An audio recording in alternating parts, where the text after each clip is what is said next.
we recommend you take this moment to do what we're about to do, which is enjoy an Alp.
Banned us on social media, so we're really grateful to be in the White House. And this is not exactly sports related, but I've been dying to ask you this question for a long time, which is that 2.5 years ago, the Nord Stream pipeline blew up.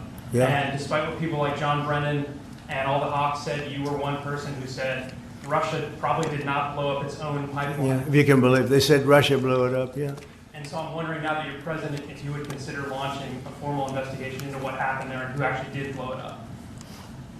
Well, probably if I asked certain people, I'd be able to tell you without having to waste a lot of money on an investigation. But I think a lot of people know who blew it up. But I was the one that blew it up originally because I wouldn't let it be built. And then when Biden got in, he allowed it to be built. 中欧立法机构交往，因为众所周知的原因，出现了一些波折。当前形势下，双方都认为，中欧加强对话合作十分重要。经双方商定，中方和欧洲议会决定同步全面取消对相互交往的限制。我们相信并期待，随着中欧全面恢复立法机构的交往，双方的交流和理解将更加深入，这将为中欧关系持续健康稳定发展注入新动力。 have to win in AI and quantum. That if the United States doesn't take the lead, if we don't win, everything else doesn't matter.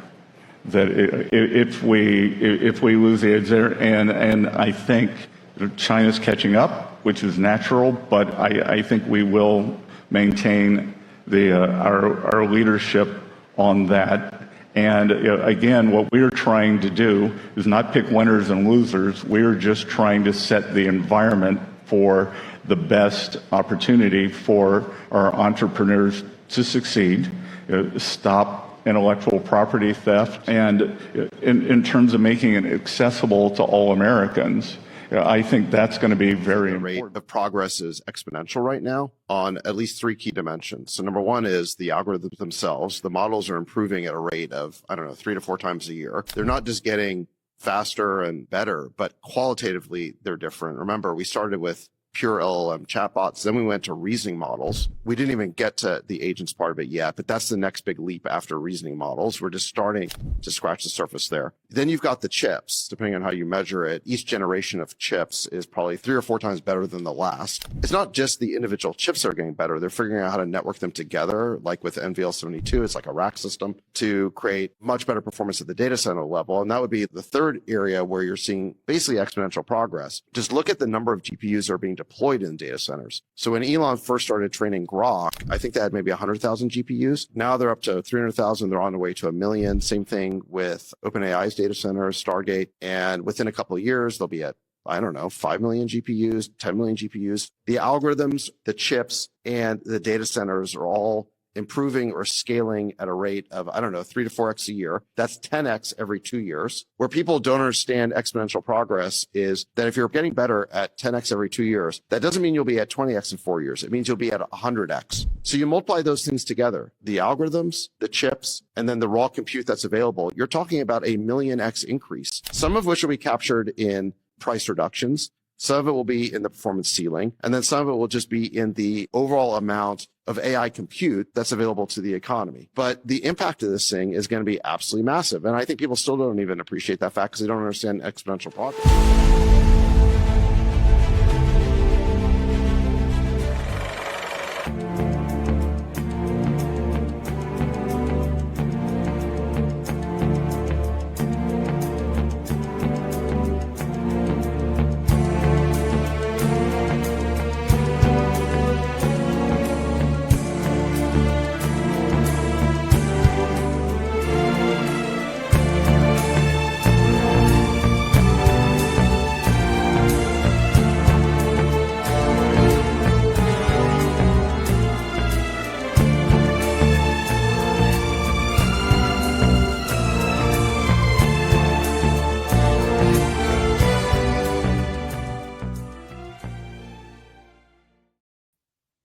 Welcome to the SCIF. Thanks for joining us this Tuesday morning. Got a packed show for you today, as always. Are you done talking to the machines, or are you tired of it? I get tired of it. You know, when I call a 1-800 number to the bank or whatever, and I get a machine, I just hit 0 until I get through to somebody real. You know, that may not be possible in the future, and you may have to get used to talking to the machine. But will it be good or will it be bad? You know, we had our first guest on is coming on later in the next segment, Brenden Reilly, who's our AI expert. You know, he found out that there was 4 AIs that a guy put in a room. He gave them $50,000 and told them to make money. And what did they do? They created a satanic meme coin called Geotus Maximus, and it went from 50,000 to like $800 million in a few days worth on because it started trading on the exchange and just the things. This was months ago. So what AI can do is off the charts, and you at least need to be aware of it and understand it, because if you don't, you're going to be left behind, especially if you're in business. So it's really important. So we're going to have Brenden Reilly on second segment to talk about all of this, and we're dig into that. At the top of the hour, we got Rob Maness, Colonel Rob Maness. A lot to talk about there. We're staying on the military themes. You know, you saw the flames in the cold open from Yemen. That was the cement plant in the capital of Yemen that was bombed by Israelis yesterday. The U.S. Air Force, U.S. naval power has been pounding Yemen for weeks now. Is it working? There's no press on it, except for us and a few others. But we're going to talk to Colonel Maness about that. So much more to talk about. Pete Hegseth's machinations in the Pentagon. He's trying to reduce General Officer Corps by 20%. All of the wars going on, the vaccine disclosures. Are they still trying to get rid of Hegseth? Just a lot going on. So today is May 6th. I'm L Todd Wood, and I'm your host, and this is your mission brief. The EU blatantly supports the CCP. That is out there now for all to see. The mask is off. So I want to talk about that later in the show. OpenAI with, I forget his name that runs it now, Sam Altman, stays nonprofit, but Elon Musk is still not happy. We're going to talk with Brenden Reilly there. Florida stops geoengineering. The state of Florida is in bad shape, leadership-wise. Everything that's going on is not good, from the elections to the close relationships and legislative agenda for the corporate structure. It's literally fascist. But this seems to be a good thing. We'll step into that. Why is this happening to begin with, and why do we need to have a law to stop it? It's killing us, along with a lot of other things. DOJ is going to work to free Tina Peters. We've been involved in this story, and that's per Trump's direction. We've been involved in this story since the Lindell Cyber Conference years ago. When this broke, we were there. We're going to talk about how that started. And then Russia is throwing Iran under the bus to get a peace treaty in Ukraine. And I've kind of seen this coming, that Russia got very close to Iran, but they use it as a bargaining chip, right? So now we'll give you what you want in Ukraine. We'll give you what you want in Iran for removing sanctions off Russia. I think that's the play that the Russians are going to be using, and that is something that we have a lot of experience with as to the Russian and Ukraine war. And so we will talk about that in depth. I really appreciate you joining us. Thanks for joining us on X, Gettr, Rumble. We put the show up on YouTube afterwards. Put us in your daily scan, cdm.press. We're your new global wire service, global news without the globalist spin. We have reporters all over the world. We get fed information all night. We have information up early in the morning for you to get up and see what's happening across the world. We make you that promise. Just what you need to know, not all the fluff, but just what you need to know. We don't have unlimited resources, so we have to cultivate and curate what we need to show you, and we try really hard to get that out early so that we can get you there to early in the morning to see what you need to know to be the smartest in your office. We're going to take a quick break. We'll be back with Brenden Reilly, our AI expert. No one else gives you this kind of level of detail except CDM.press. So stay with us. We'll be right back.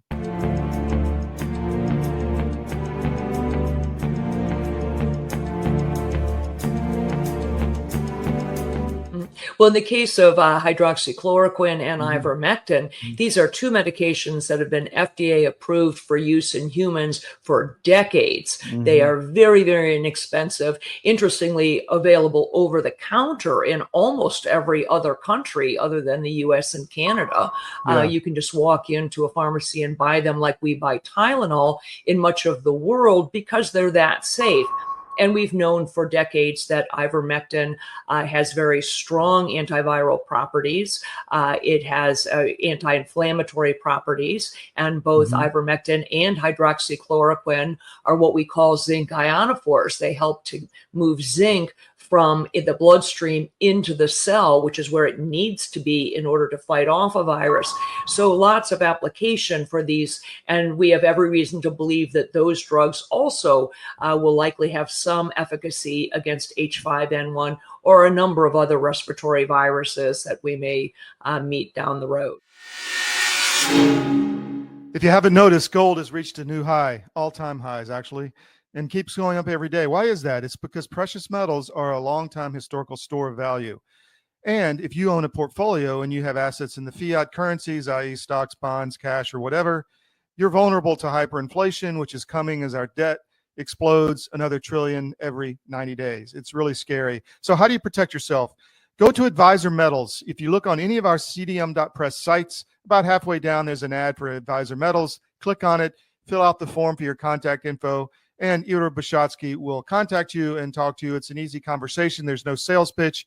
He's completely verified by us. He has a regulatory background we've checked into. We've checked with his bankers. We've checked with his IRA custodians for metals, and we can highly recommend Advisor Metals and IRA. So go to Advisor Metals. If you call them directly, tell them we sent you at CDM, and he'll definitely take care of you. But protect your portfolio because you really need to. It's coming. Thank you.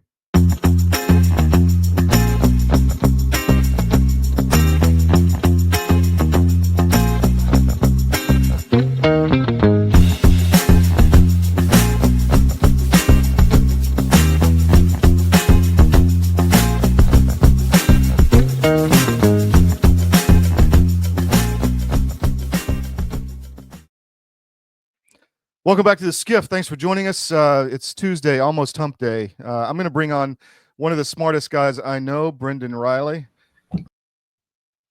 Why isn't that coming up? There we go. How you doing, Brenden? I'm one of the smartest guys you know. Yeah. Thanks for the compliment. So I you don't have to do it right now, but at some point I want to know what quantum entanglement is and make it make sense for me. So anyway, what's happening in the AI world, my friend? Yeah, a lot. It's always happening. The progress that's being made in AI, the integration of AI into everyday, human life, business life, as well as the global competition of AI and quantum computing that's going on is amazing. The race is on, and I sent you a clip that I'd love you to play of where this administration understands that winning that AI and quantum race is everything right now. Here we go. We'll play this from Secretary of Treasury Besson. Have to win in AI and quantum. That if the United States doesn't take the lead, if we don't win, everything else doesn't matter. That if we lose the edge there, and I think China's catching up, which is natural, but I think we will maintain our leadership on that. And again, what we're trying to do is not pick winners and losers. We're just trying to set the environment for the best opportunity for our entrepreneurs to succeed, stop intellectual property theft, and in terms of making it accessible to all Americans, I think that's going to be very important. So very important. It seems that way because the capabilities that I'm hearing this stuff can do is sci-fi off the charts. It's getting there. The progress when we talked earlier, I said, new models are coming out 2 to 3 or 4 times a year, and they're exponentially improved on the previous model. Now chips, NVIDIA and others are making chips that are so much more advanced and improving that multiple times in 1 year. That real advancements on how to network NVIDIA and GPUs together to get much more compute capabilities. There's, NVL 72, which is a racking system that allows the GPUs to work more coherently and together. And then you now have, the data center race is completely on. I think Elon built his first data center with 100,000 GPUs. It's now at 300,000, going to 1 million. And then, over the next year or two, you'll see data centers with millions of GPUs networked together.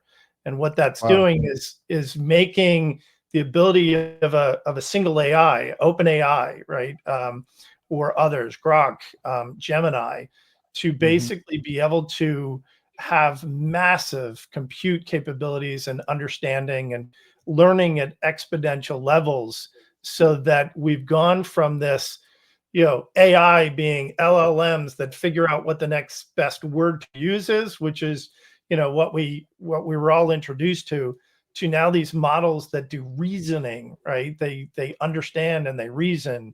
They're incredible. To agentic AI, which is agents now that not only reason but can take actions. Forrester in their 2025 report said that's every boardroom in America is talking about how to implement this agentic AI, right? Again, it was, how does AI improve and help an employee do their job better?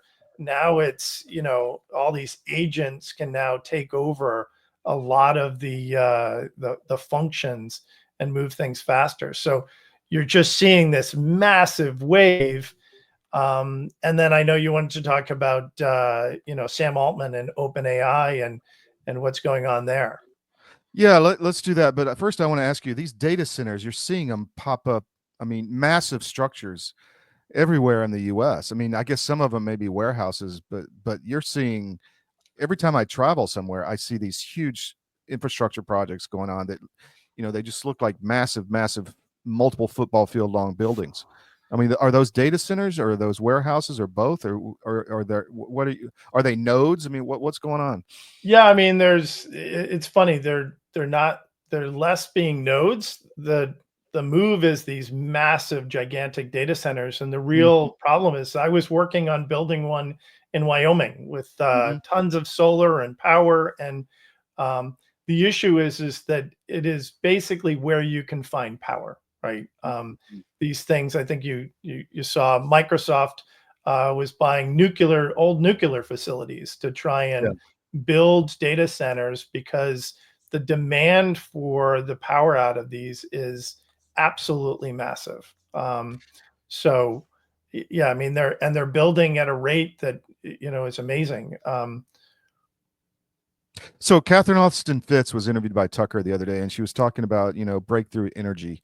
Are you familiar with all that, brilliant light power and some of these others? Do you have any knowledge of that? I mean, I know. Yeah, I mean, I'm looking at a bunch of the fusion reactors. There are actual proven fusion reactors being built right now, early stages. When will free unlimited energy be available? It's a lot sooner than you think. But then how do you scale that up? But the real demand is nuclear. We talked about it. Clean, energy reliable, and the nuclear of today is very different than the nuclear of the past, and that's what's going to power the next level of AI.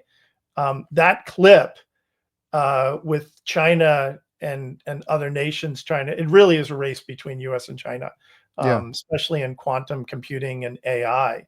But China is building, tons. I don't know the exact number, but it's a lot. It's over 100 coal-fired new power plants. I mean, they're building the energy resources that they need for manufacturing and compute. And we need to be doing a lot more and moving faster in that capability, right? We need to be building, but then we need to be also the AI race is OpenAI announced that they pulled away from being looking at being a for-profit organization, right? So that Musk says that. I was just looking at it. In fact, I'll read what his attorney said today, that OpenAI's announcement is a transparent dodge that fails to address the core issues. Charitable assets have been and still would be transferred for the benefit of private persons, including Altman, his investors, and Microsoft. I mean, have you dug into that story? I mean, it seems pretty nefarious what Altman's trying to do. He's kicked off the board, then he was back, and what's happening? Do you know? Look, OpenAI is a very important company to the United States and in that race, right? So Sam wants to get to AGI and be the leader in AI, and he is one of the leaders right now. Lots of organizations on his heels, but you need a structure and a business structure that will allow him to continue to grow. As a nonprofit with all the investments and everything else, it's not a structure that is conducive for that level of growth. So he made the announcement that they're pulling back because the state of California, Elon, I mean, there was so many lawsuits going because they were originally established as a nonprofit. What people don't understand is he is now shifting what was for profit to a public benefit corporation company, a PBC, and it's still controlled by the nonprofit, but it's a PBC, which people don't realize. So is Warby Parker, which is a public entity, right? Lemonade, Coursera.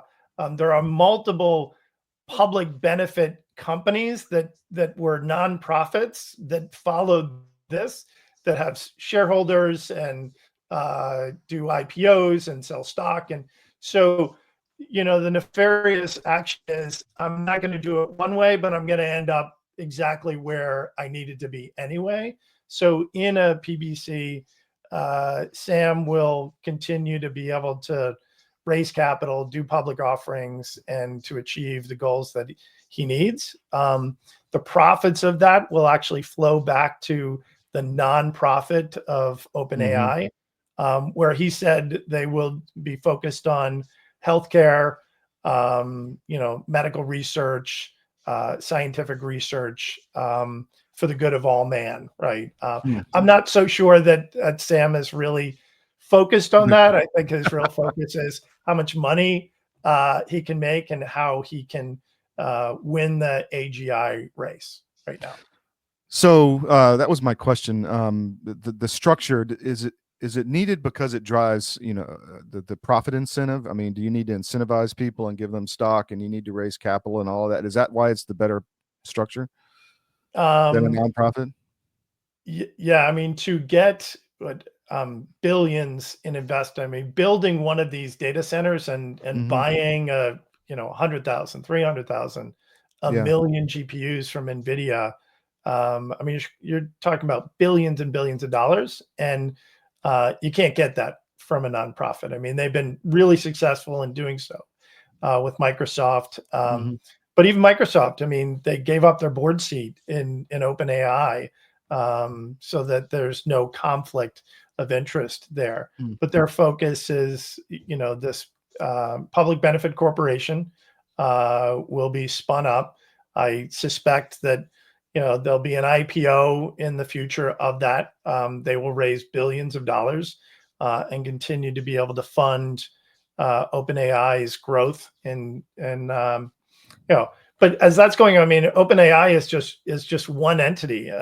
Google's Gemini is Google is making amazing strides, not just in AI, but in quantum, and combining AI with quantum to take things to the next level, right?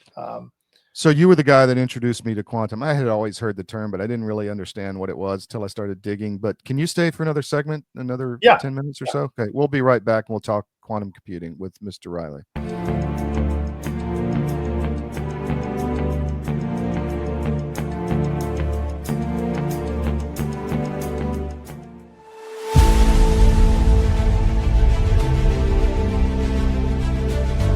My friends gain more and more weight, and then eventually I got to tell you, this is a little dark, but bad diet literally killed my whole crew.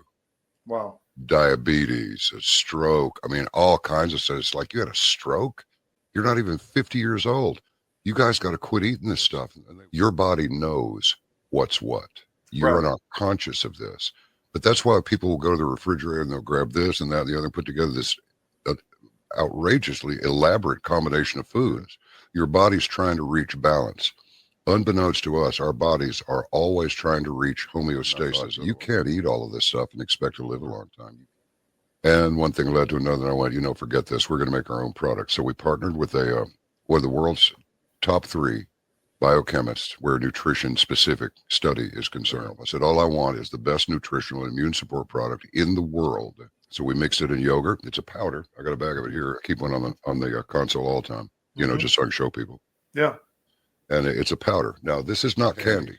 This is hardcore nutrition. And sugar is an enemy. And most people do not know that the reason these bellies are showing up on people all over the place, your body makes fat to store the toxins it can't get rid of. So it just puts them over here. But I can tell you this, you take this for 30 days and then lay off of it for 2 or 3 days, and you'll go, good grief, give me some more. Skin, nails, hair growing back. Cut yourself and it heals in half the time.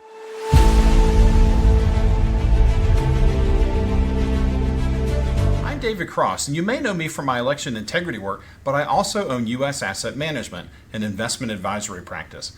I've been an advisor for nearly 30 years, and one of the questions I get asked most frequently is, do I have enough money relative to other people my age? And while that's an interesting question, it's also the wrong question. The right question is do you have enough money to sustain your lifestyle for the rest of your life? This is a question you should know the answer to. This is what we do. Check us out at us-am.com and look for our big proud American Eagle logo.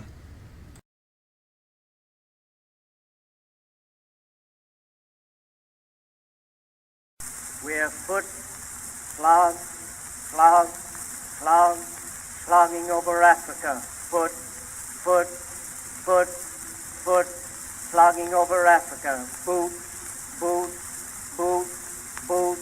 moving up and down again. There's no discharge in the war. 7, 6, 11. So Brenden, I tried to read up on quantum entanglement, and essentially it's the theory that below the atomic level, these particles can communicate with each other. Am I saying that right? Yeah. So traditional computers speak in zeros and ones, right? Right.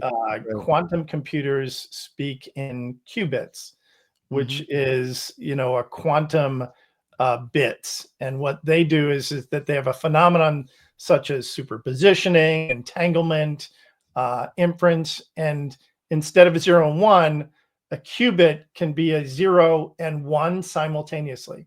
So, you really have to understand that at the level, but you're right, it's at the subatomic level. And the problem with, or the benefit of quantum computers, it's very linear in what it can solve. But a standard computer, there's a standard test of quantum computers. They'll run it against a standard, CPU, GPUs, and a mathematical equation that would take a standard supercomputer 29 billion years to solve, right? There's been quantum computers, Tianjin 504, which is in China, Google's quantum computer, have been able to solve this in 4 minutes, right? Wow. Yeah, it's truly amazing. So where it can play is a lot of mathematical equations like crypto, on solving, it is a very powerful compute, but it's had problems because it's error prone. So it can have errors within that, even 1 in 100,000 computations being an error, is a problem for a quantum computer. Recently, AI has been introduced into helping solve or identify potential errors. So the combination of AI solving and identifying and fixing those errors when they occur, and quantum computers have made the industry of using and building and leveraging quantum computers exponentially better, literally just in the last 3 years, because of AI. Now what you're seeing is chips coming out, and advancements at Microsoft and Google that allow you to really start leveraging quantum computing at an entirely different level. And I've said this before in our conversations and on that over the next 3 years, quantum computing combined with AI will change everything, right? And it's a race, and you heard in that segment, that if we don't win it and others do, could be catastrophic for the United States. We need to do everything that we can to make sure that we're winning the AI and quantum race. So this is really like, I've heard the term the God particle or whatever. I mean, you're getting down to capabilities that really will open up the universe, for travel, for mining, for communications, for everything. I call it the Great Awakening, right? Yeah. There are so many unsolved mysteries that that are in the universe. I mean, that once we start really leveraging this technology, AI and quantum, you're going to be amazed at the advancements in cold fusion and energy and communications, travel. There's a thing called the quantum network, not just the World Wide Web network, but when you say that you can have quantum entanglement and two things can be in one place at one time, we're talking about sending qubits of information across billions of miles in the universe instantaneously, not dial-up speed going to the Web 3.0, but a quantum network. So I mean, it's a little bit far-fetched. It's not. I mean, it will be the future. We will have it, and it's happening so much faster than people realize. Yeah. When it does, it really does change a lot of what we understand and know. We can solve so many other global problems. Will we solve cancer? Absolutely, right? Will we solve other medical issues with this capability? The answer is there. We just actually need the compute and the understanding.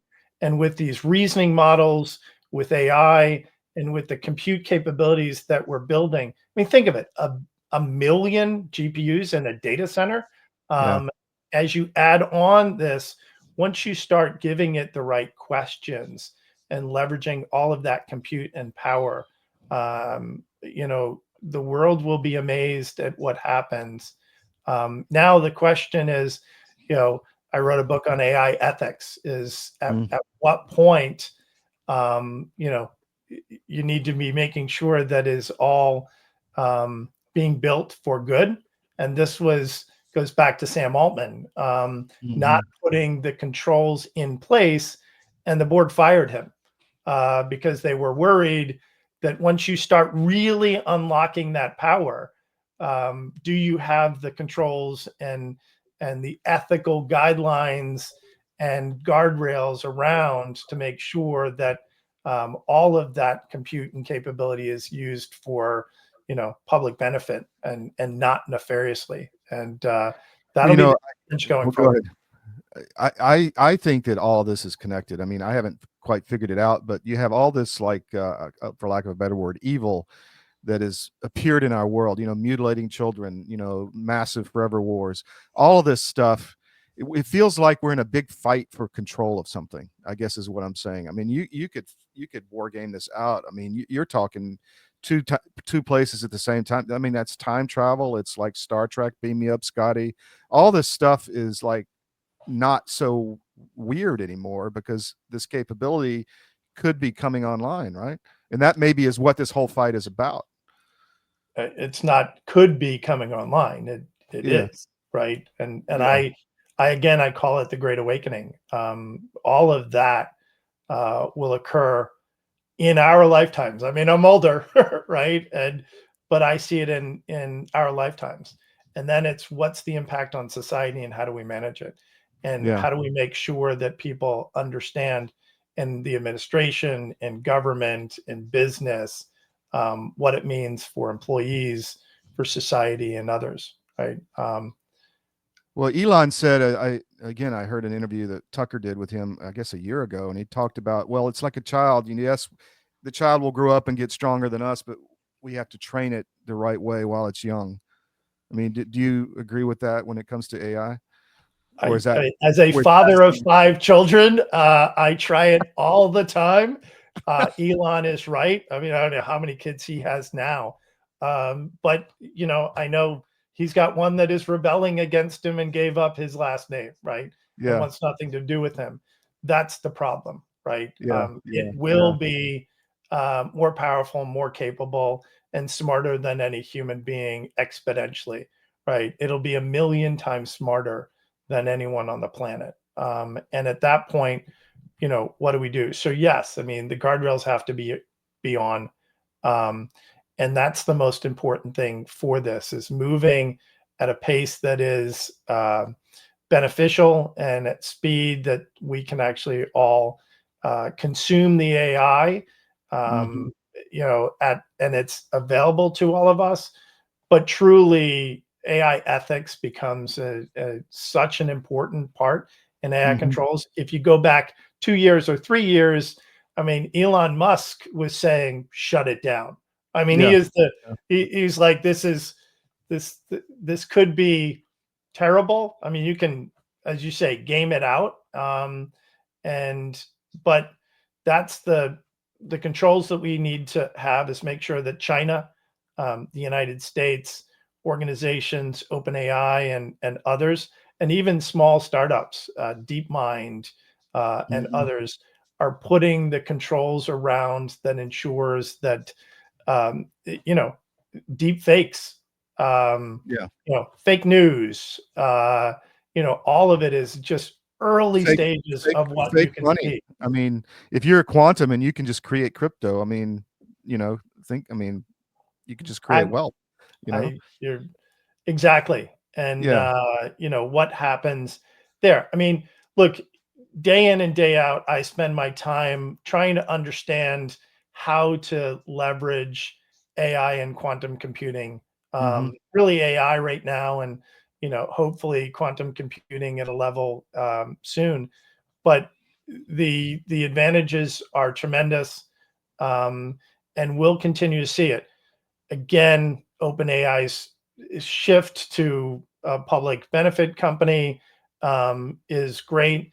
Advancements in energy and bigger data centers, it's fantastic. But really, we are on the cusp of change that nobody has ever seen before, or even thought about. Last question. Again, Catherine Austin Fitts was talking about $21 trillion of underground DUMBs, or deep underground military bases, and breakthrough energy and all this. And then Trump says, well, we have weapons that you wouldn't even believe. And obviously you have clearances and can't say anything, but what it makes me think, what has already been built, right? If we're just seeing this, what is already out there? I mean, do you have any insight in that in an unclassed version? I gave up my clearances about okay. 7 So or did 8 years ago. So, So did I'm free and clear, but I have, you know, people know Site R. I built infrastructure there. I have been to many places and worked in the basement of the Pentagon and at the FBI and intelligence community. I built the back end for Missile Defense Agency and Defense Threat Reduction Agency. Look, yeah, we have tremendous capabilities. The new $1 trillion budget that we're talking about. When you get to that level that we're talking about, the Great Awakening and the things that will change and the race that's going on, and where China is going as well. The largest quantum computer in the world is in Tianjin, China. The AI advancements, again, I think that the dumbest thing we did was to try and stifle China in different ways, and they just went around and they're building chips and making advancements, and they're moving faster than we are, right? Because the government is funding it. Yeah. That $1 trillion budget and the advancements in weapons and everything else is what I fear in life.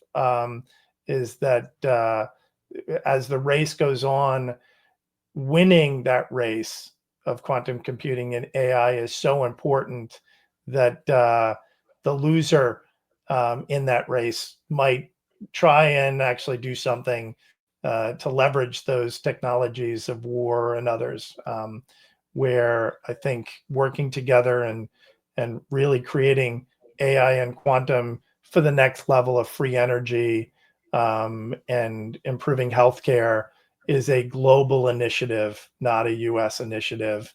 And we need to be focused on partnering on this, because if you game it out, the only way it works is really if we all benefit globally from it. It is a race that we want to win. And hopefully the winner has the ability to have humility and to share and to support on a global basis. I think that's, you don't want the CCP doing that because they don't have what you just said. So I think all of this is of a piece, meaning all of this unrestricted warfare we've been seeing, the fentanyl, the drugs in the US, the vaccines, all of it, had something to do with China. I think they saw this coming and really wanted to win, and they put a plan in place to do that, to make us weaker so that they could overtake us at some point. But anyway, anything else you want to get out? Tell us about your company. The last thing is that it's already been gamed out. Everybody understands. I think everybody's talking about tariffs and jobs, and the fact of the matter is that AI will replace lots of jobs. 30% of all the software developed at Microsoft is all AI driven now. It will replace self-driving trucks, and so the fact is that really a momentum to bring manufacturing back to the United States to ensure that there are jobs here, because I think people don't talk about it enough, but the shift of what AI will do over the next 3 to 4 years within the United States and jobs will be potentially very devastating. And the moves need to be made now to ensure that, our nation is secure, and that we can actually leverage AI and to the best of its ability. But it is interesting, especially when you see firsthand what's coming out of quantum labs and what AI next gen is really doing. I'm working on beta systems that will blow your mind, that you won't see for a year. But yeah, it's amazing. Hold on. It'll be an interesting ride. So tell us about your company real quick. How can people follow you, learn more about what you're doing? I am a founder of multiple companies, all AI driven, basically focused on leveraging AI to help organizations out. So AIteamwork.com is my company. And I build custom AI systems and next gen solutions for organizations to move them into an AI driven company. Outstanding. Brenden, we'll have you back. Thank you very much. Great. Take Thank care. you. Have a great day. Right.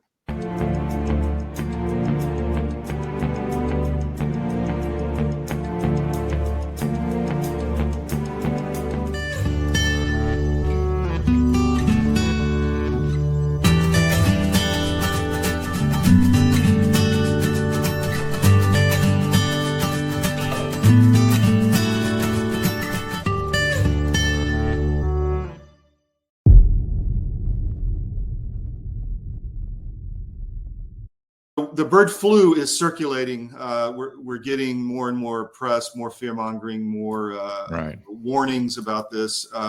First, let's start with that. What say you on? Well, what I say is it specifically is not circulating. It's in animals. There's one human, maybe two transmissions, no human-to-human transmission. And stand by, everybody. If there is some sort of sudden human-to-human transmission, you should immediately be suspicious that gain of function was involved with that.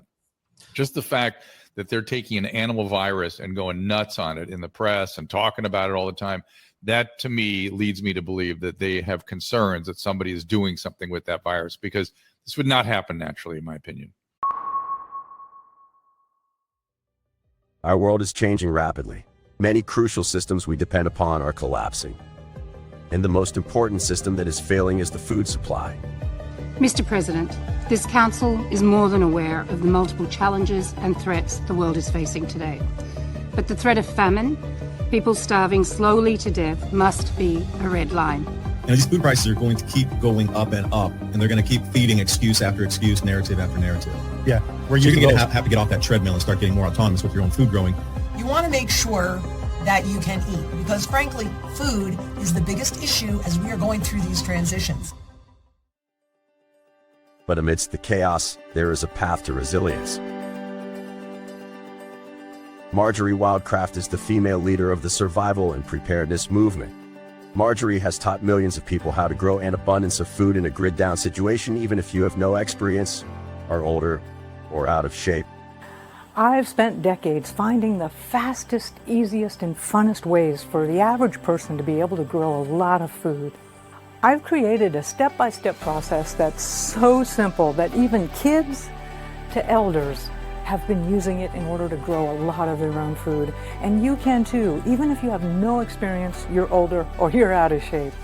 Growing your own food is like printing your own money. Get started today.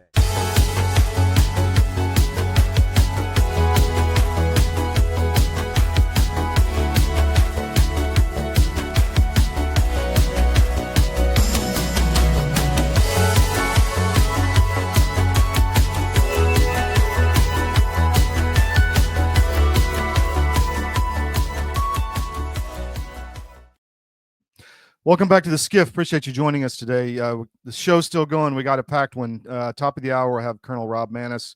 A lot to talk about on the military sphere. You know, we are an intelligence briefing show, and we're going to walk through a lot of intelligence with Colonel Maness. I want to say hello to the crew. This is our new name for our audience in the chat. We're going to call you the crew. You know, I used to, when I was flying as an aircraft commander in special operations helicopters, we had a term for the crew. When they were cleared to shoot, it was cleared hot. So the crew is cleared hot in the chat. So thank you for joining us today. Really appreciate it. A lot of good regulars we have in there, and keep it up. Thank you very much. I want to give just a quick nod to my first book, Currency, which was written commuting into Wall Street. It's still as prescient and as timely and as even more insightful as to what's happening right now. It's a historical fiction novel. It's available now, been re-released by History of Books. Some of the comments I get, this is one, that feeling of just not wanting to stop reading. It is a historical fiction. We call it faction. A lot of facts of history through today and what's happening around you that you may not be aware of. Financially, it's the first in a series with Connor Murray. The other two, and then the fourth novel will be out via History of Books, re-released soon.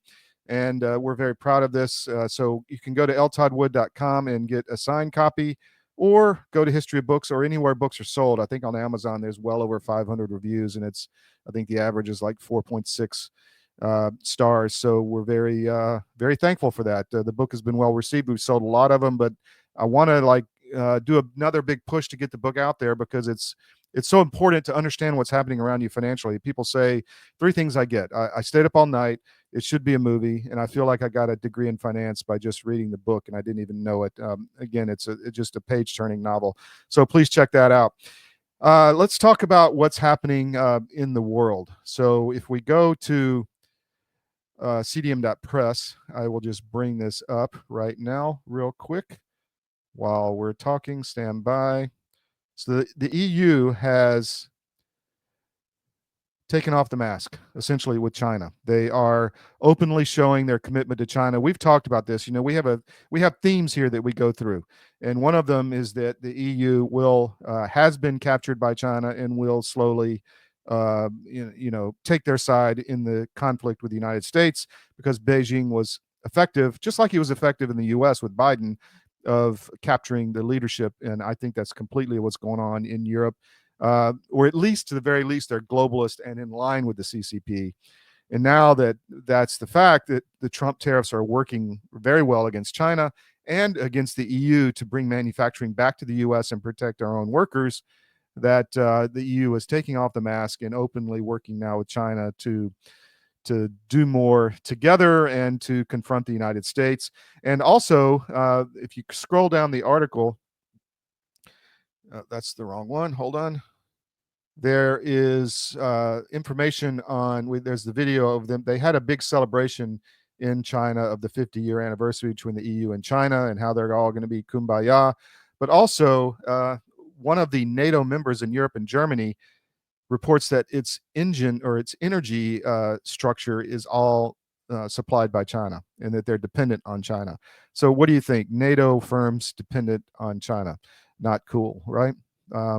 So we've talked about OpenAI. I want to talk a little bit about Florida. Geoengineering is a big deal. If you go to the Miami Independent, miamiindependent.com, which is one of our state papers. Let me just bring that up so people can see where it is.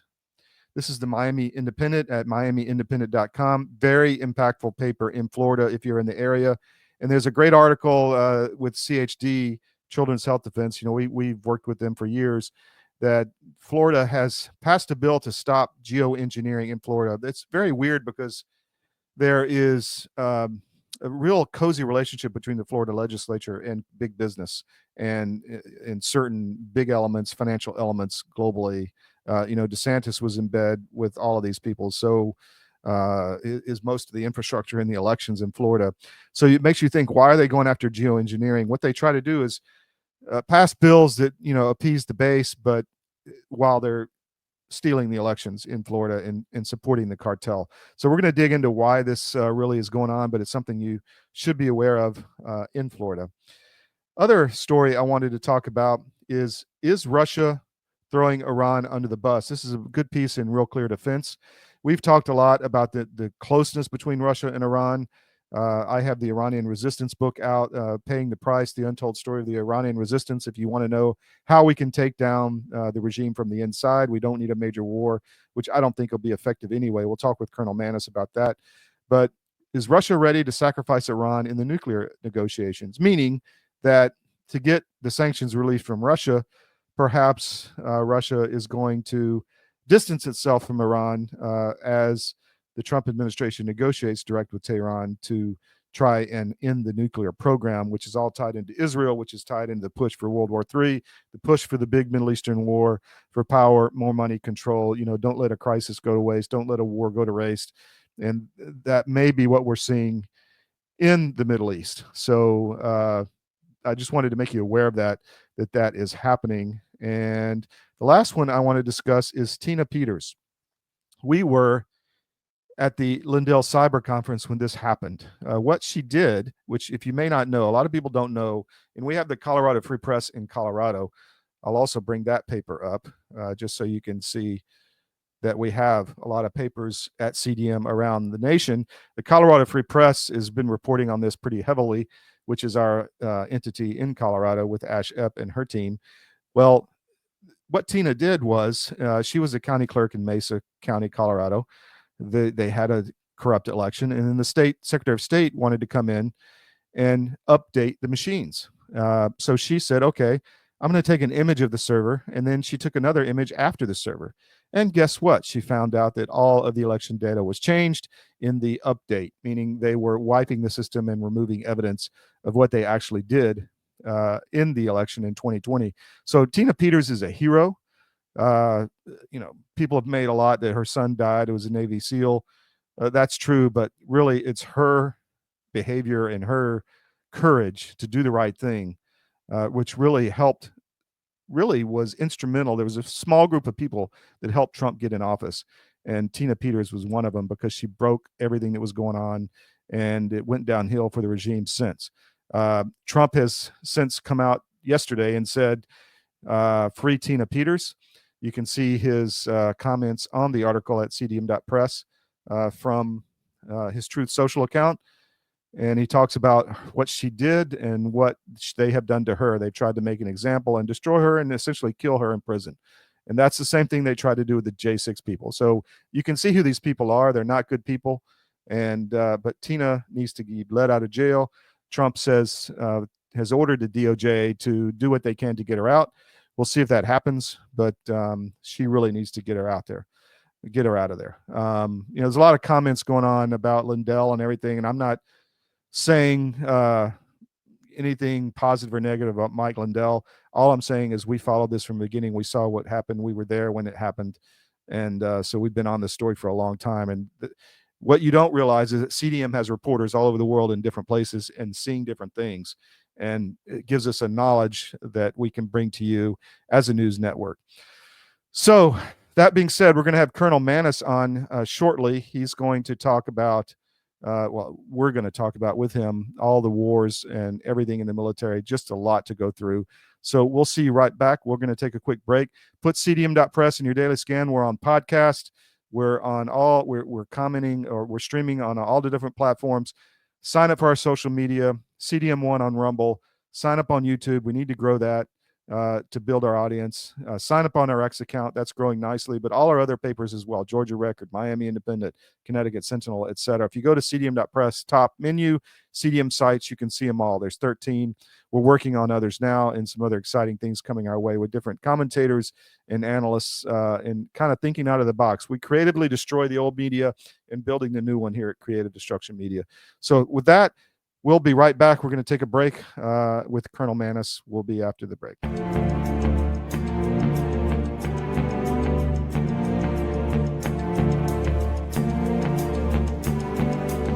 This is a special report. Knowing how to invest your money is harder than ever before. Dealing with stock market volatility, record debt, and terrorist attacks requires new thinking. At U.S. Asset Management, we can help you see the world more clearly so that you can move beyond the chaos and invest with confidence. Call us, visit us online, or drop by our office. U.S. Asset Management, helping you make better decisions with your money. Pandemic, we can never be caught unprepared again. And so many Americans, when COVID hit, they had nothing in the house. Stores were shut down, and doctors' offices were shut down, and even if doctors prescribed drugs, hydroxychloroquine, ivermectin, pharmacists wouldn't fill the prescriptions. That was a nightmare. Now the situation is much worse. We have these horrible supply chain problems.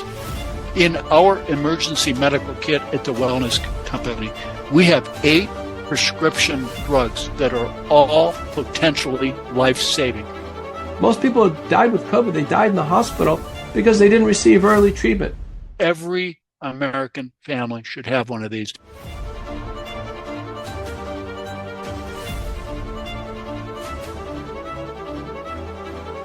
I can tell you the Wellness Company kit is the answer.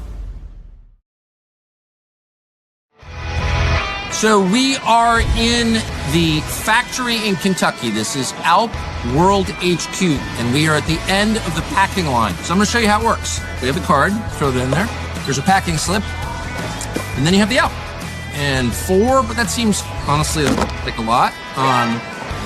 3 now, but it's good. These pack a punch that, for a normal nicotine brand, it'd be like 8. We think 3 is fine. Next one. Again, 4. Let's throw 3 in just to keep it fair. Okay? There you go. So you can see you can get fast at this. And really, it's just a matter of repetition. This is kind of the assembly line that, Henry Ford devised so long ago. Tucker's stealing all the altitude.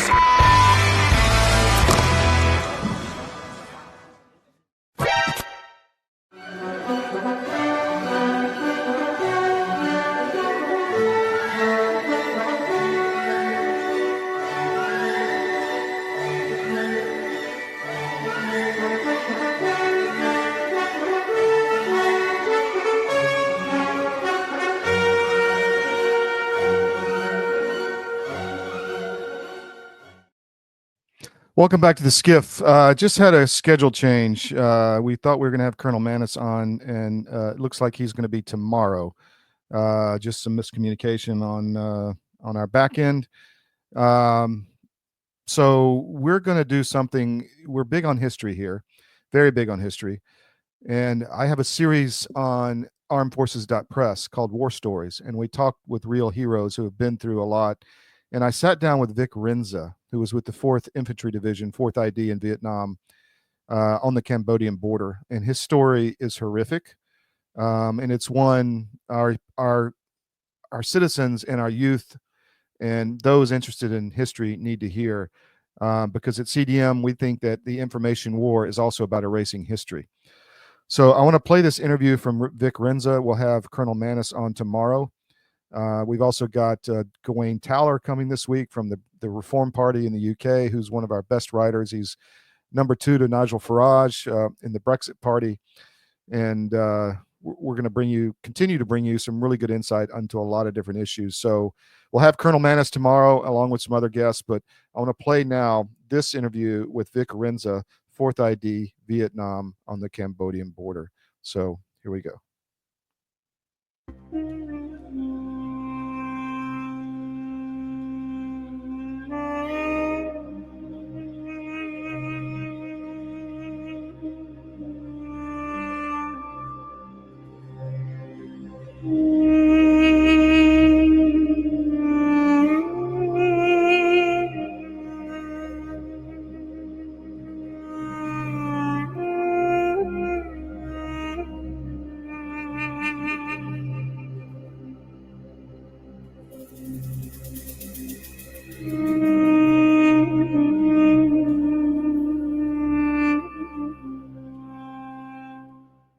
Welcome back to War Stories. We have a treat for you tonight. Vic Renza is a Spec 4 from the U.S. Army, drafted, went into Vietnam, and has been really active at the service academies, especially West Point, in telling his story. And we thought we'd have him on and let him tell us. So, Vic, thanks for coming on. Really appreciate it. Thank you for having me, Scott. Let's start at the beginning. What were you doing when you got your draft card? Quite the contrast. I was a hairdresser. Okay. Went to hairdressing school when I was like 16, 17 years old through the program they have through high school. So by the time I got out of high school, I was a hairdresser and I was working in a hair salon. I'm from Westchester County, New York. Yeah, no, Grew up in a town called Peekskill. Yeah. And I had a job locally and I was living the life. I had a car and I had a job, and then suddenly I got a draft notice. And do you meet a lot of girls as a hairdresser? It's the best. It's kind of like being in a band, I guess, right? Yes, it is. It's amazing, and that's for another time. But, yeah, so it's a great business to be in. So you got your draft card. What did you think? I said, well, at the time, Todd, everyone was getting draft notices. So it wasn't so foreign. We were all saying, when are you going to get it? When are you going to get it? They were all the guys I went to high school with. If you didn't go away to college, because in 1965, if you were married or you were in college full time, you could get out of the draft. Aside from that, you were getting called. Yeah. Everyone else got called. And of course, I was a hairdresser. I wasn't going to Harvard. So I had this job, and all my buddies that did not leave town and that stayed there, they one after another were getting called. And I got drafted into the Army November 10th, 1965. And my dad, by the way, is, I was like saying, I don't want to do this. I just want to do hair. And my dad was a World War II veteran, and his time was spent on Okinawa. Oh, wow. So, I mean, he was the real deal. Yeah. So, you're going. This that World War II mentality was, you're going to go. I had to do it. Korean War guys did it. You got to do it. You got to go. Yeah. So myself and a couple of buddies, we all from the same town. We all got drafted the same day, and we went in, and we were left. We had to go to Whitehall Street that night, in downtown Manhattan. Well, I don't know if you're old enough to remember this, but November 10th, 1965 was the big New York City blackout. The whole East Coast was blacked out. I mean, they've written books about it. And here I was in Midtown Manhattan in total darkness. And so we were supposed to leave that day, and we had to stay over in hotels and leave the next day to go to our destination was Fort Jackson, Columbia, South Carolina. That was our induction center. Yeah. So that whole night of November 10th was chaos in Manhattan. It was an amazing experience. I bet. Yeah. So from that, we got to train the next day, and we went to South Carolina, and that's where we did our induction. Did you feel prepared when you got out of basic for what you eventually, experienced? I will say we did. I will say that we only spent 1 week in Fort Jackson. They shipped us out from there to Fort Lewis, Washington. And that's where we did all of our training, almost 1 year.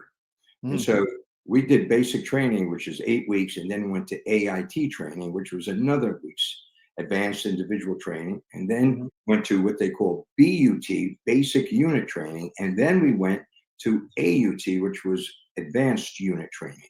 So myself and the guys I went in with initially, we went through the whole handbook of infantry training, because the reason it took so long is because they were building the division to go to Vietnam. So the infantry they did first.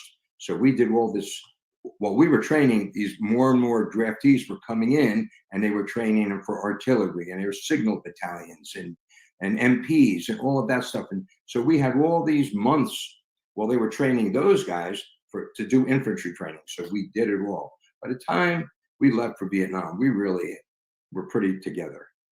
We had some really good training, more than any other replacement that had come to Vietnam. I was going to ask, did that keep up through the rest of the war, or did it get minimized as the time went on? Do you know? I'm sorry, say that again. Did the training levels keep up for the follow-on, waves of guys coming in, or did you feel you got more than most? We got much more than they did. Yeah. Much more. They fired a weapon once. We fired weapons for months and traded off weapons, and got to know how to do an M79 grenade launcher and an M60, an M16, and we traded them back and forth. We worked for months and months. It was almost 11 months by the time we shipped out. Wow. Yeah. So we had some really good training. So when you get off the plane in Vietnam, what happened then? We did not get off the plane. We got off the boat. Oh, okay. Which was another horror show. That was 21 days crossing the Pacific Ocean and hit a typhoon off the coast of Japan. And that ship was like a cork, up and down and up there. No one could go on deck. These guys were laying all over the place, throwing up green. Their skin was actually green. It was just a horrible trip. And then, of all places, we stopped in Okinawa to refuel and get supplies. And then we didn't get off the ship, but they stopped there, and they did all that. And then from there we went to Vietnam. So it was 21 days on that ship. And we got to Vietnam, and we did the World War II things that you see, where you climb down the rope ladder with your weapon and onto the waiting LSDs that flip the bottom, front flip down, and we're up on the beach, and everybody had their gun. Wow. And and it went down, and we had to actually walk through the water onto the beach, and it was a band waiting for us. Holy cow! Yeah, Wow. they had a band waiting for us there. So this was in the beginning of the war, really, for the American forces, It right? was. It was. The French had been there, and then yeah. This Wow.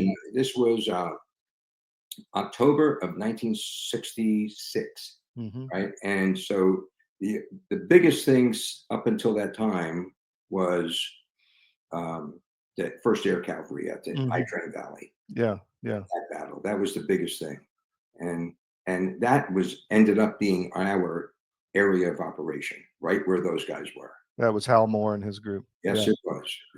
Yep. And we went right to LZ X-ray. Really? At one day, yeah, right now. Yeah. Flying Hueys in, or were they there at that time? No, he was out of there by then.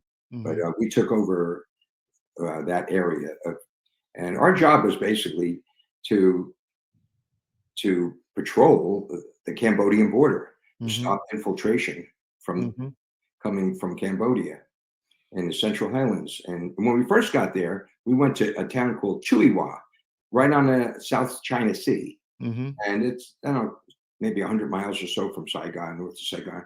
And it was beautiful. We went swimming in the ocean. We set up a base camp, and then we started going out on patrols. And the first time that we saw combat,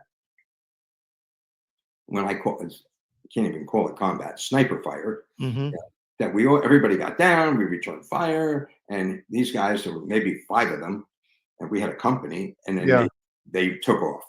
And then we all got ourselves together, and we said, this isn't so bad for a year. We can do this. That was the first time we saw. And then a couple of other little skirmishes like that.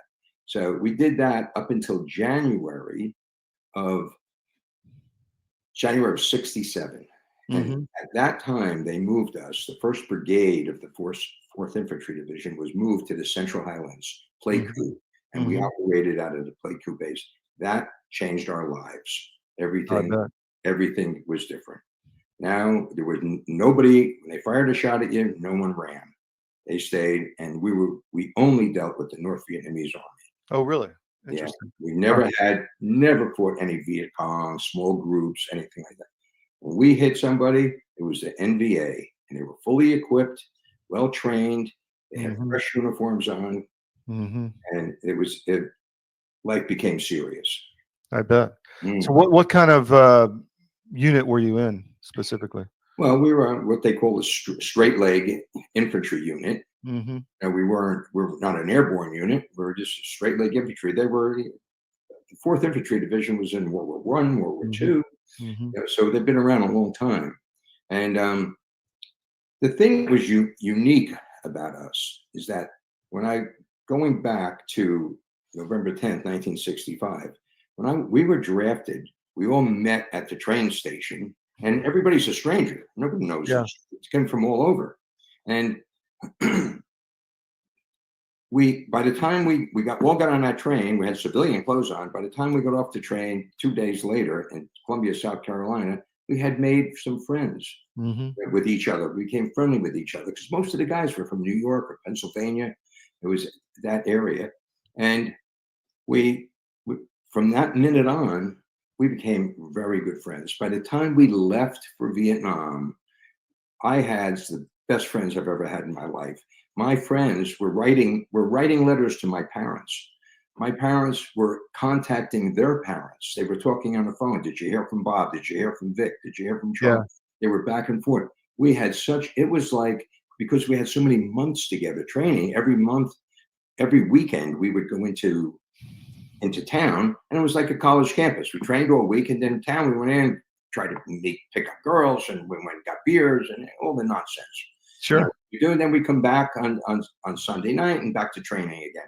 So we just had this relationship that was formed, that we had so many plans that we had made when we got out of the Army that we're going to be together. My best friend, he got engaged on leave before we went to Vietnam, and I was going to be his best man. And he was we had all these things. We were going to go to Mardi Gras together. We had all these plans. And they were just the greatest bunch of kids. I mean, we were kids, 19 and 20. Sure. I mean, I was actually still 18 years old when I went into the Army. Wow. Fast forward from there back to Pleiku. By the time we started going out on patrols, we were just the best of friends. Sure. It made what happened to us even more devastating. So tell us about that. Walk us up to that event. Well, we had a few run-ins with the North Vietnamese here and there, small units, maybe a platoon or something, and we took a couple of casualties, and then we'd break contact, and they were gone. But they were the NVA. They fought differently. On March 22nd of 67, I was in B company of our battalion and A company of the battalion. We were actually walking parallel about 1,000 meters apart along the Cambodian border. And A company was to our right, which would have been further to the west. And they were to the west. They got ambushed. And it was quite a big ambush that they walked into.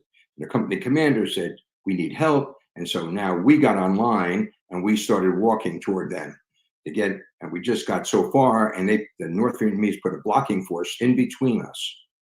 So they stopped us from moving forward, and it turned into a most of the day battle.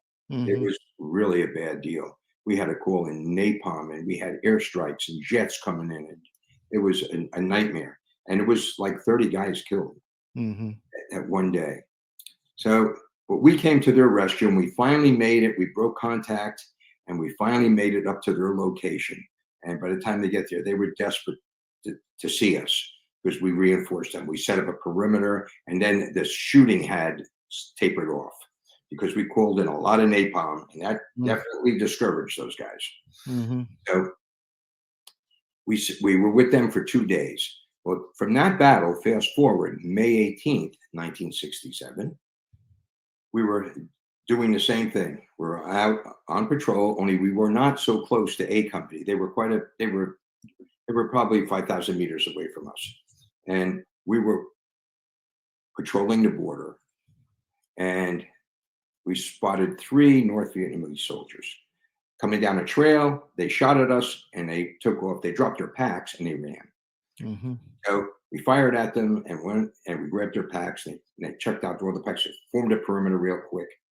And at that time, my company commander, he was a captain. He had sprained his ankle 3 days earlier. So he took a first lieutenant and put him in charge of the company. So the first lieutenant at that point said, "Okay, I want to take first platoon, go to the south, go out about 100 meters or so, and just check around, see what you see, anybody there." Said, "Fourth platoon, you go to the west and go 100, 150 meters and see what, and you see anything." And the other 2 platoons were set up in perimeter and wait for us to return. Right? So we go out. The guy that was the platoon leader he was an E7 sergeant. So because we didn't have an officer, so he was in charge of it. And I never really had the greatest confidence in this guy. Not that he wasn't good. It was that he was always looking for a fight. He was always like, "Let's go get them" kind of attitude, rather than let's maybe pull back and see what they're going to do. So he was in charge. There were 30 of us in the platoon. We start going west. The first platoon goes to the south. First platoon goes out about 100 meters, 150 meters. They turn around, they join the rest of the company. So now there are 3 platoons, and we're still out there heading west, and we find this trail. We start going down this trail. Through the pandemic, we can never be caught unprepared again. And so many Americans, when COVID hit, they had nothing in the house. Stores were shut down, and doctors' offices were shut down. And even if doctors prescribed drugs, hydroxychloroquine, ivermectin, pharmacists wouldn't fill the prescriptions. That was a nightmare. Now the situation is much worse. We have these horrible supply chain problems. In our emergency medical kit at the Wellness Company, we have 8 prescription drugs that are all potentially life-saving. Most people have died with COVID. They died in the hospital because they didn't receive early treatment. Every American family should have one of these.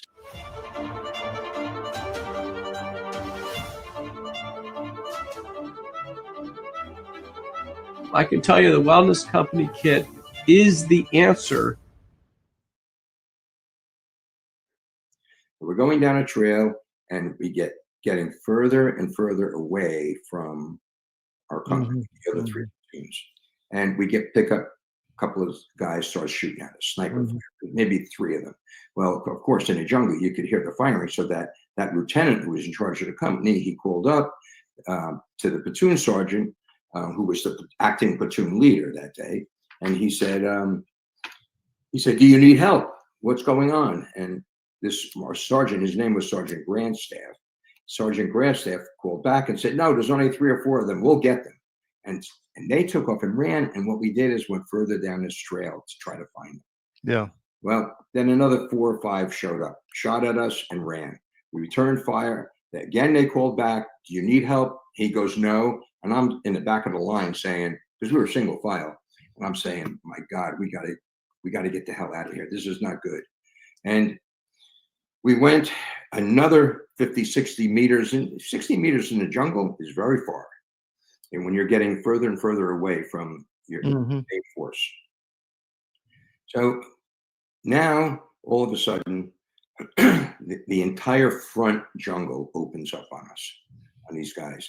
And I'm in the back with I told you my best friend, I was going to be his best man with him because he was the acting platoon sergeant. So he was second in command. And the platoon sergeant who was the acting platoon leader, he was up front. They opened up on us. They returned fire. I couldn't see what was going on. I was in the back. We were single file, so I certainly couldn't shoot at anything in front of me. And all of a sudden, it calmed down again. It got very calm. So the platoon leader, that sergeant, he calls back on the radio, and he said, my friend's name was Bob Sanzone. He said, Sanzone, come forward. And I was right there. I heard the radio conversation. I was right there next to him. And my words to my friend was he had to leave me and go up there. And my words were to him, tell that asshole to get the hell out of here. Yeah. This is not good. And he just looked at me and he was like, he was scared and he just nodded and he took off up front. That's the last time I saw him. He disappeared in the jungle. From now, he got up front with Sergeant Grandstaff and he went to him and there was no shooting going on. And Grandstaff said to him, what do you think? Well, it was I know this because one of the guys that were right next to him was one of the survivors.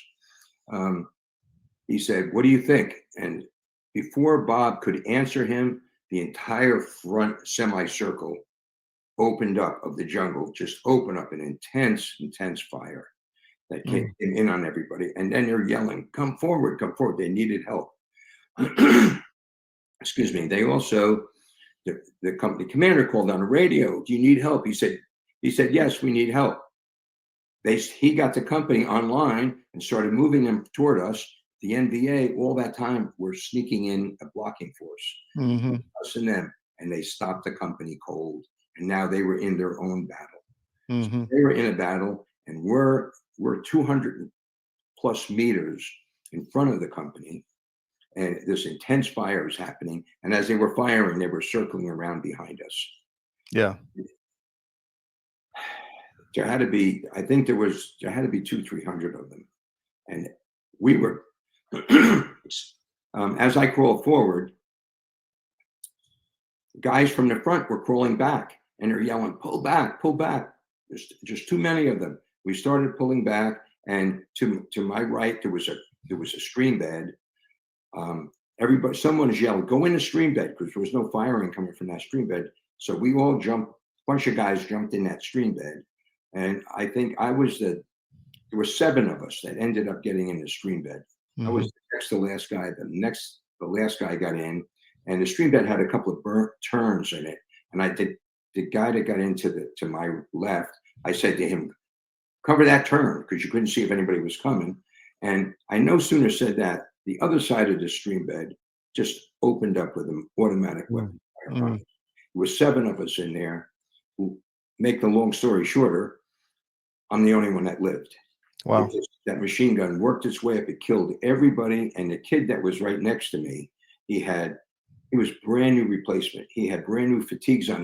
Because we laugh at replacements because their fatigues were always so shiny green, brand new. Ours were all faded and ripped because we had been there so long. And they shot him. He was shot right through the left thigh, and his leg just exploded. And he started screaming and bypassed me. And the guy that I said go to the turn, cover that turn, they killed him. So it killed everybody. I jumped out of the stream bed, and the kid that was next to me hit in the leg. I pulled him out of the stream bed. I pulled him up, and he fell over top of me, and we tumbled over each other. And he was just blood gushing out of his leg. And I yelled to him, "Come with me." And I started heading toward the direction we came in, and I'm low crawling with my M16, and he got all disoriented. And for some reason, he went the other way. Well, he was killed within a minute after that. When I started crawling, there was a log in front of me, an old tree trunk, and I crawled over it. And as I was crawling over it, we're trying to keep a very low profile. A bullet went through the back of my boot.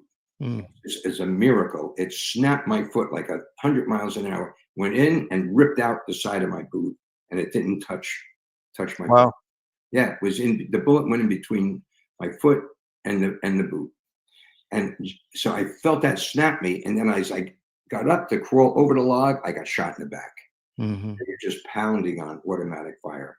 And I went down, and that's where I stayed for the rest of the time. And after a couple of minutes, I started bleeding from the mouth. So I thought I was going to die because I figured my lung was hit. It was going to fill up with blood, and that would have been it. And when this is happening, there's all this chaos and screaming going on and yelling, and Grandstaff was up front there. He trying to call in artillery fire, and we just got surrounded, and it went on for hours, this battle, until they worked us down little at a time.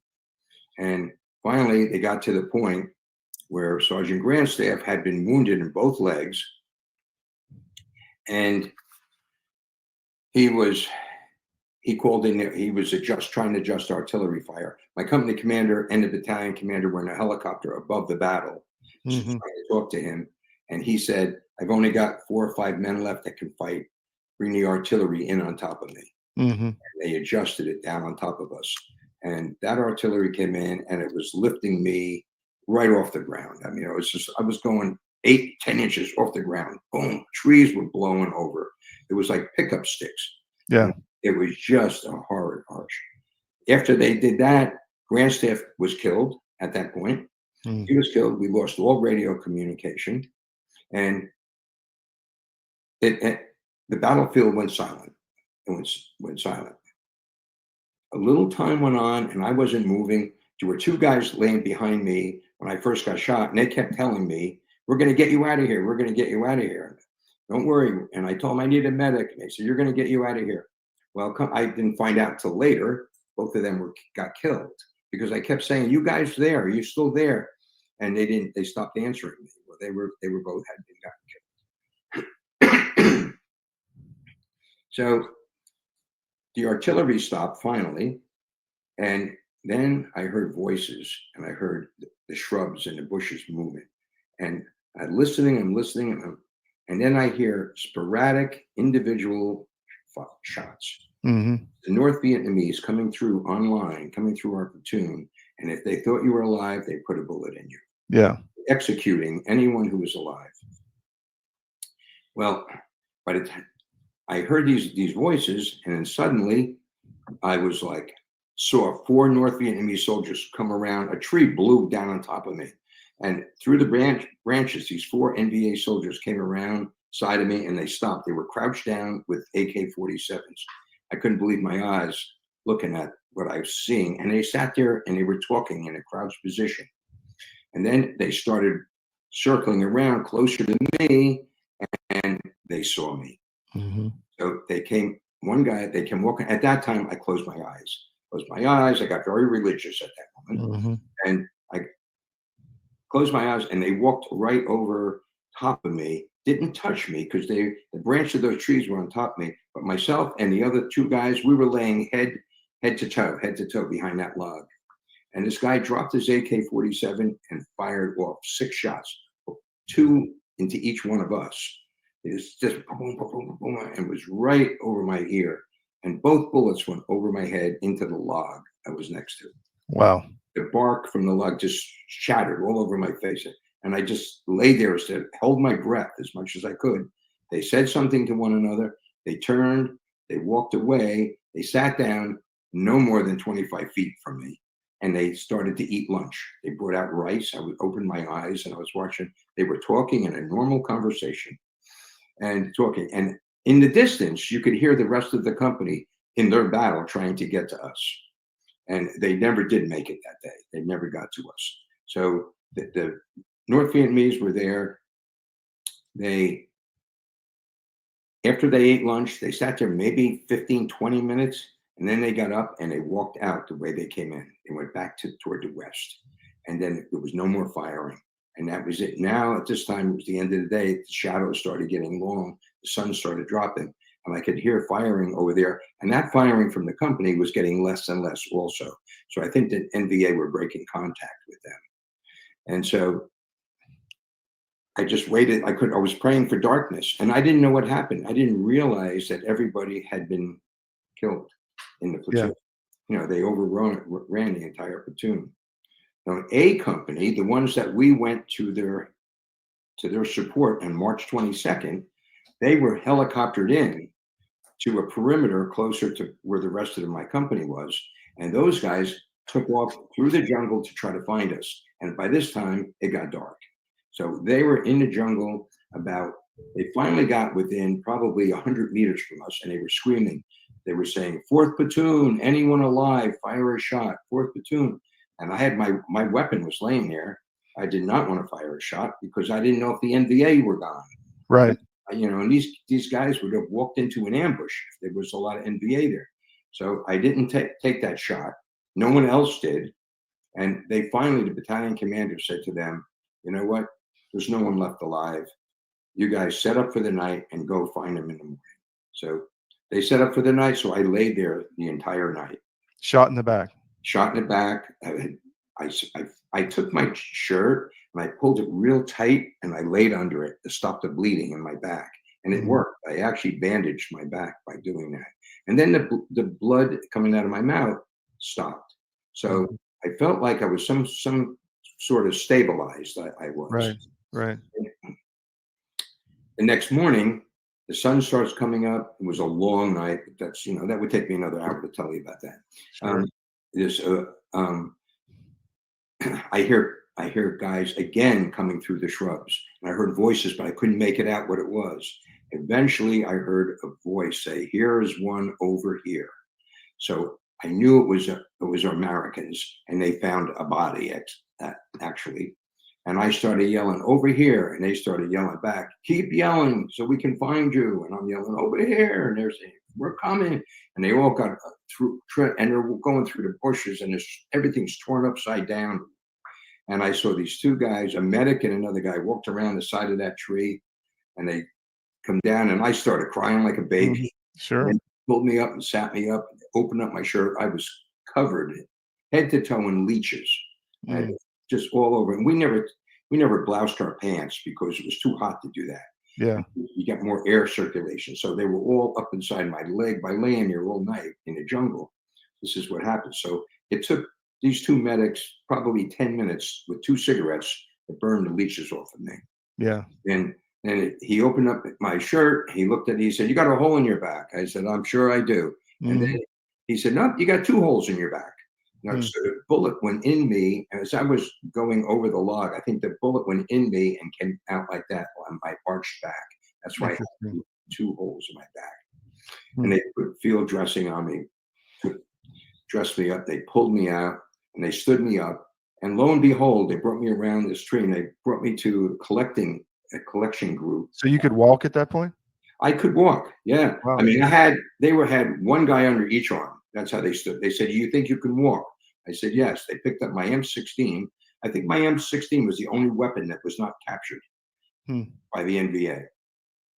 They picked up my weapon. They sat me up, and then they said, "Can you walk?" And I said, "Well, I'm going to try." And I got up, and I actually could walk, and they walked me around, but they didn't let me go. They kept me stable. And I walked around, and when I got to where there was this little clearing, And it was these other guys that were lined up, and they all looked at me and they said, Renzo, oh my God, you're alive. And I looked at them and I said, what happened? You know, because so altogether, there were 7 of us that played dead and lived throughout the thing. It was a year, and everybody was wounded. I mean, and 7 of us lived, but a couple of them were I don't even know to this day if they're still alive. One guy was shot in the head, he was alive, but he wasn't talking to anybody. Yeah. Then what they did is they had to have helicopters come over where we were, and with ropes, they lowered down chainsaws so they could cut down trees to make an LZ for a metal chopper to come in. Well, they found us at 8 o'clock in the morning. They didn't get that done till like 1:30 in the afternoon. So that rough morning. What's that? Rough morning, sitting there waiting, I guess. Waiting the whole time. And while we were waiting there, what they were doing is picking up all the dead bodies of all my friends, and they were putting them in poncho, and they were lining them up like 20 feet from me. You know, they had it. It was a tight area, so they had all these guys, and I knew every kid in that platoon. And of course, my best friend, I was going to be his best man, was among the dead. Yeah, he was killed. Yeah, and you know, it was just a horrifying night, day and night. And finally, at 1:30 in the afternoon, I was evacuated out. Took me to a field hospital, like a MASH unit. And they put me right in the operating room, and they said, we got to open up you got 2 holes in your back. We got to open it up from hole to hole and clean the path of the bullet. Yeah. They gave me last rites. I was laying there. I thought the priest came over. He gives me last rites. And I said, I thought I was going to live. I'm getting last rites. I guess I'm going to die. And he said, no, you're going to live fine. And so he had to do that. He was doing it to everybody, giving them last rites. And he brought me in the operating room. And then next thing I know, I was going into a ward all bandaged up, and I could only lay on my stomach, my back. So I had to lay on my stomach for a week before I could even change positions. And that's the short version of what happened to us. And so 2 years later, in 1969, Bruce Grandstaff, he got the Medal of Honor. He was awarded the Medal of Honor. My best friend got the Distinguished Service Cross. And he got the Medal of Honor for bringing artillery in on top of us. Yeah. So let me ask you about the tactics. I mean, obviously you wanted to search out the enemy coming across the border, but what was there a better way to do that than what you guys ended up doing and just walking into it? Absolutely. I mean, it just, you know, you don't want to waste lives. You want to waste artillery rounds. You know, so I mean, if I were in charge, and I was only 19, I swear to God, I was smarter than half of these guys. Well, the average age in Vietnam of the soldiers was 19, right? Yeah, most of us were 19 and 20. That was it. Our world is changing rapidly. Many crucial systems we depend upon are collapsing. And the most important system that is failing is the food supply. Mr. President, this council is more than aware of the multiple challenges and threats the world is facing today. But the threat of famine, people starving slowly to death, must be a red line. You know, these food prices are going to keep going up, and they're going to keep feeding excuse after excuse, narrative after narrative. Yeah. Where you're going to have to get off that treadmill and start getting more autonomous with your own food growing. You want to make sure that you can eat, because frankly, food is the biggest issue as we are going through these transitions. But amidst the chaos, there is a path to resilience. Marjorie Wildcraft is the female leader of the survival and preparedness movement. Marjorie has taught millions of people how to grow an abundance of food in a grid-down situation, even if you have no experience, are older, or out of shape. I've spent decades finding the fastest, easiest, and funnest ways for the average person to be able to grow a lot of food. I've created a step-by-step process that's so simple that even kids to elders have been using it in order to grow a lot of their own food. And you can too, even if you have no experience, you're older, or you're out of shape. Growing your own food is like printing your own money. Get started. 22 or 3, you were the old man in the place. You know, so but we would, and you can't chase these guys. that was the biggest mistake that he made. Is he brought our platoon down his trail, and when we shot at and they ran, we went after them. That whole lame duck thing, that just keep chasing them till they get us far enough away from the other unit, close in behind us, and it's it's over. That's what they did in the We Were Soldiers in that battle, right? Very close to There's it, this famous scene where the That platoon green was lieutenant says, "Let's get him," and runs after him, and then they do the same thing. And they made a comment about that lieutenant. Really? About he wants to get medals, that guy. Yeah. Well, that's the way this guy was. He wanted to get medals, Mhm. and He got one. at the expense of all these kids. And yeah, he's got the Medal of Honor, but he doesn't know it. Yeah. You know, and and I was so upset when he got that Medal of Honor. Mhm. I was just for years, I was just so mad. Yeah, understandable. Yeah, and the NBA, my hat is off to them. They're amazing. I will tell you, those guys are just, I don't know if they were all on a suicide mission, but they seemed like they were just fearless. They had great tactics. When you saw them, they were maneuvering back and forth, zigzagging. They're behind trees and moving out. They were speaking to us. At the end, before he called in the artillery, he yelled out to the top of his lungs, because I could hear him. He wasn't that far from me. He yelled out, he said, "Come and get us, you bastards." And these guys from the jungle, the North Vietnamese, are yelling, "Come get us, GI, come get us, GI." And like 3 or 4 of them, I heard they say that. They were right so close to me saying that, "Come get us, GI." I said, this is the nightmare of nightmares. And they just, when you're going to yell, "Come get us, GI," you're giving away your position, first of all. So you don't want to do that, but they just had confidence because it was their home turf. Yeah, these guys, they were just unbelievable. And don't forget, they didn't have artillery fire. They didn't have gunships that we had brought in on top of us with rockets and everything. They didn't have napalm. Yeah. So any of us that survived this stuff, we're talking, we say, man, we have the greatest respect for those suckers. I want to sit down and talk to them, actually. Interesting. So was that your ticket home, getting shot? It was. From there, they sent me to Japan, and I spent 4 months in the hospital in Japan because they had to operate on my back twice. They did it once in Vietnam and then again in Japan. They had to open it up because they just had packed everything. They had to take the packing out and clean it out again and then suture it up for the last thing. So I was there 4 months. By the time I could actually function, I got up. I mean, it had cut the big muscle on the side of my back. It cut it right in half. So it took me time before I could really be mobile. And then from there, they sent me home. I got what they call a 90-day drop. So they don't have enough within 90 days. There's not enough time to reassign you anywhere. So they'll just let you out 90 days early, and that's what ended up happening. It ended up being like a 60-day drop. And I was there so long, and then they tried to talk me into re-up and re-enlisting and stay there. And then I said, "No, thank you. I'm not doing this again. I want to cut hair. I'm a hairdresser." Hey, you gotta meet girls. You gotta get hair, dude. Chicks dig scars, though, right? What's that? I said girls love scars, right? Yeah. I should have cut hair. I needed the scar on my arm so it could be visible, not my back.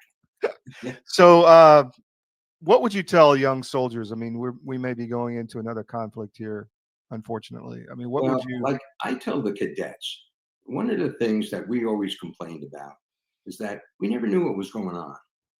When it worked, it filtered its way down from the company commander to the platoon leaders, down to the squad leaders.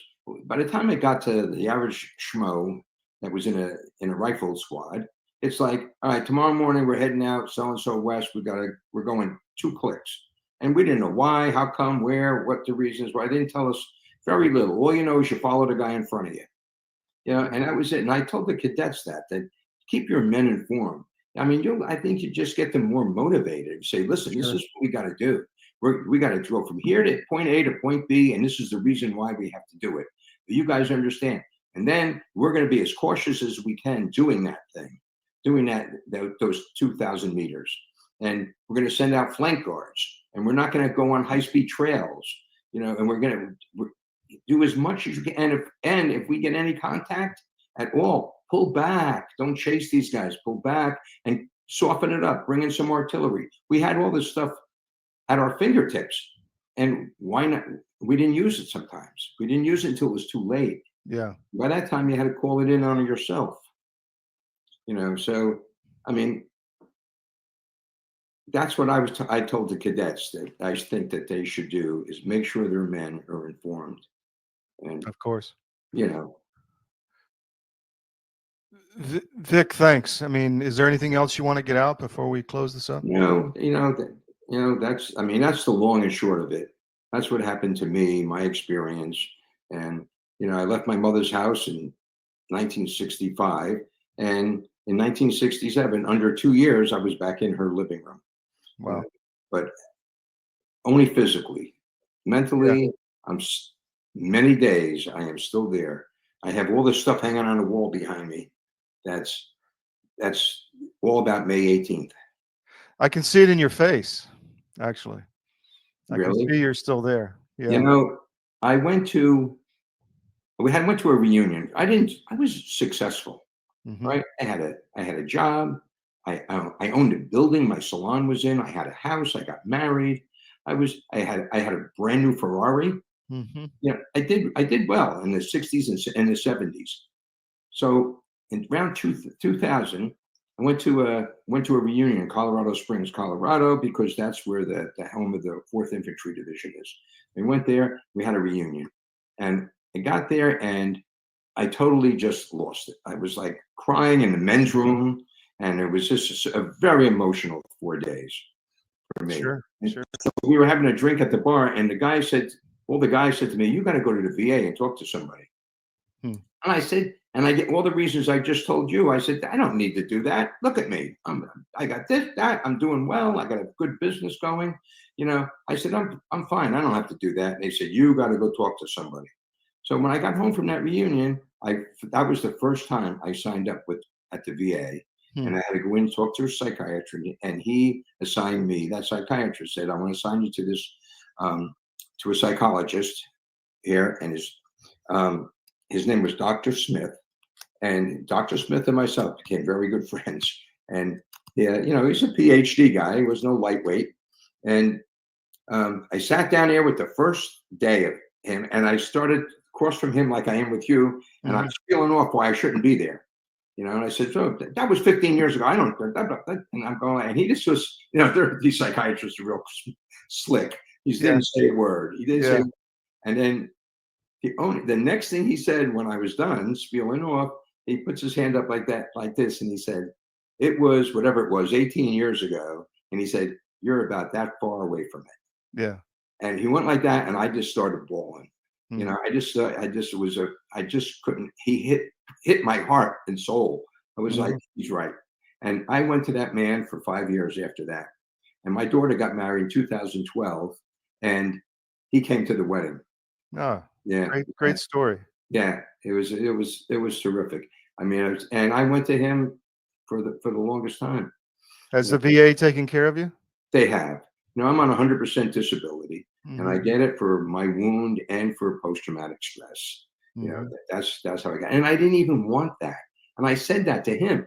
So many of these guys, these veterans, there's nothing wrong with them. They're going in there crying the blues. They're trying to get money out of the government. And he knew it. He told me that. He said, Victor, he said, when you sit here, you tell me, my best friend's name was this, where was your area of operation, what unit you were in, the dates that you were there. He said, I have guys that are sitting here, and they say, I saw my good friend killed.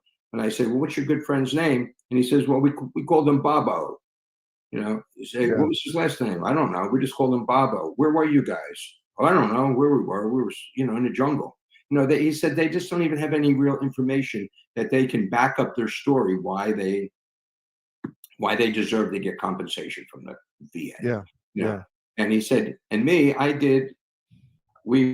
since then, in 1982, CBS News, November 11th, 1982, It was the unveiling of the Vietnam War wall in DC.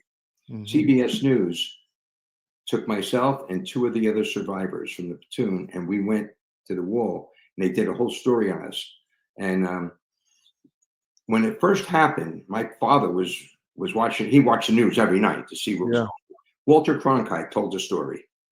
Wow. And he said, I said to my mom, I know that's Vic's unit. I know it is. I know where he is. I know that's Vic's unit. And he was right.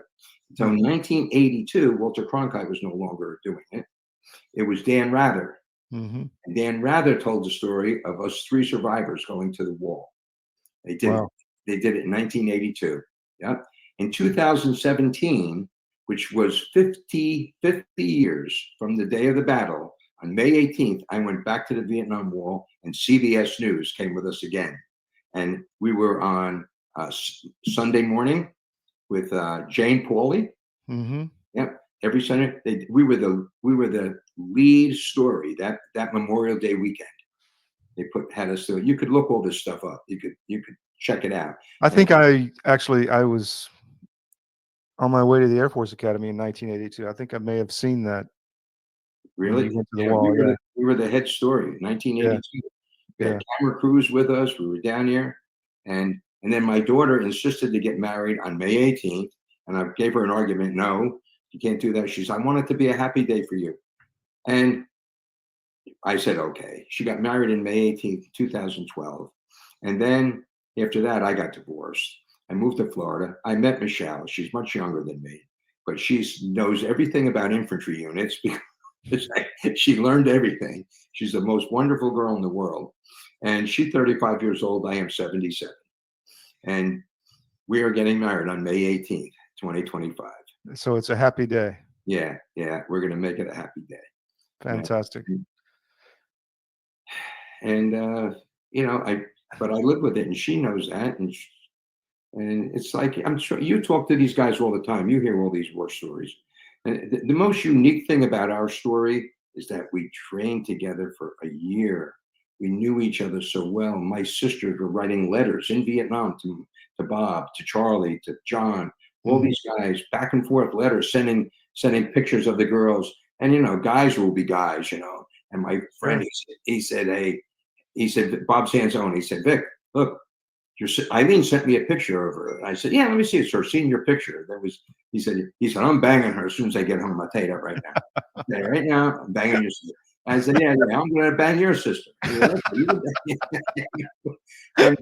we had the best friendships ever. And Bob Sanzone had done 2.5 years of college. And he yelled out the F word in the cafeteria. Some girl reported him, and they threw him out of college for a semester. Wow. Yeah, today you could do that. Nobody say a word. But they threw him, and during that time, he got drafted. And he became my best friend. And he was definitely the smartest, brightest guy in the whole unit. He was very good. He was going to be an engineer. He had all this math behind him. And the company commander would literally stop us on a trail and say, send Sanzone forward, because he wanted Bob Sanzone to look on the map with him to kind of discuss where they thought we were, And every time he'd have to go up front, like if I was in the line, we were always single file. He'd have to walk past me, and I knew that the company commander called for him. And I'd say, you kiss ass pussy, you kiss. He'd go, fuck you. He'd go, make fun of him because he was a brown, are you brown noser? And he was just a super smart guy. So that's pretty rare in Vietnam, though, to have that kind of unit cohesion, right? I mean, because later on it didn't happen, right? No, it didn't happen. I think we were the last unit that ever came over there as a group. After that, everybody was a.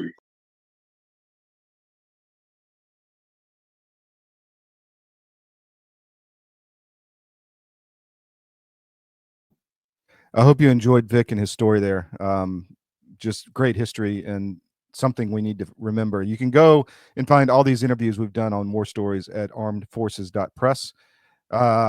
Little mix up in the schedule today, but we'll have Colonel Manus tomorrow and other guests that you will absolutely love and bring you really critical information. So thanks for joining us today. Check us out. Put cdm.press in your daily scan, morning, noon, and night. And we'll see you tomorrow, 10 a.m. Eastern to noon. Thank you.